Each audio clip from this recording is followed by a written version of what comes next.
Alright guys, today we're talking about a toaster.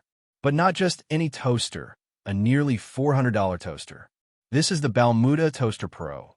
And yes, I had the same reaction you probably did when I first heard that price.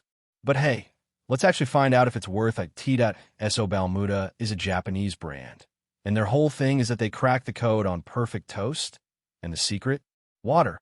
A tiny splash of steam at exactly the right moment is supposed to transform your bread into something that feels like it just came out of a bakery. That's the promise, anyway.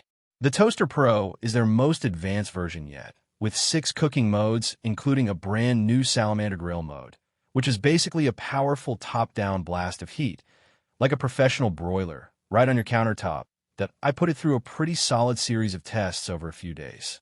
Starting with plain toast, the most basic thing this machine should be able to do.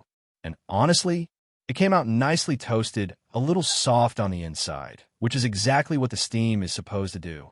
I also compared it side by side with a Breville toaster and another countertop oven.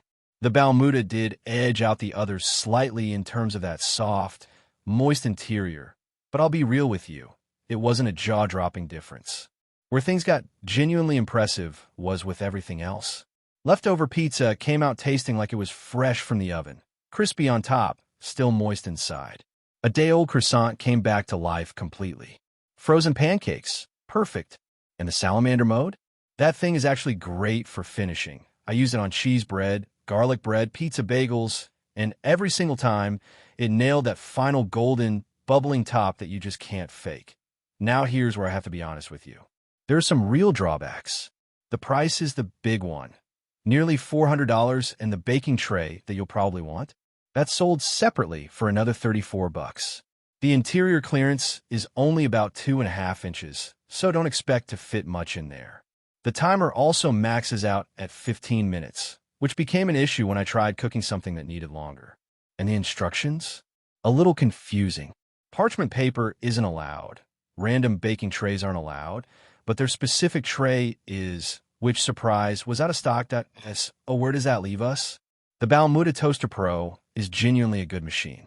The results were solid across the board. The Salamander mode is a real highlight, and it looks beautiful sitting on your counter. But at this price point, you're paying a lot for a modest improvement over cheaper alternatives. If you love the idea of a compact, well-designed steam toaster and you're okay spending the money, you probably won't regret it. But if you're just looking for great, everyday results without breaking the bank, there are very capable options out there for less than half the price. That's my take. Let me know what you think down in the comments. Have you tried the Balmuda? Drop your experience below. And if you found this helpful, hit that like button and subscribe. I'll see you in the next one.